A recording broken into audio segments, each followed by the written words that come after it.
Aïcha a reconnu l'homme qu'elle aimait, le jour où on l'a accusé de meurtre à la télévision.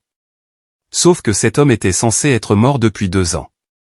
À Lomé, Aïcha menait une vie discrète, loin de son passé.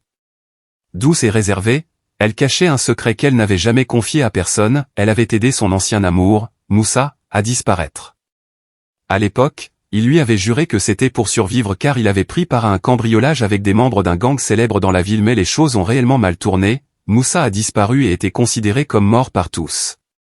Mais ce soir-là, son visage réapparaissait sur tous les écrans. Troublée, Aïcha fouilla dans une vieille boîte où elle gardait leurs souvenirs. Une ancienne photo de Moussa tomba. Derrière, un mot qu'elle n'avait jamais remarqué.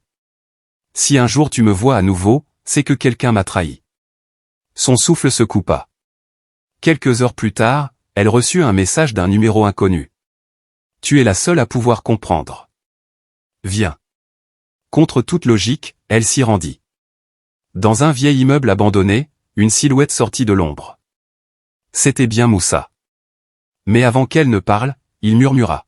« Ils t'ont suivi. » Des bruits de pas résonnèrent derrière elle.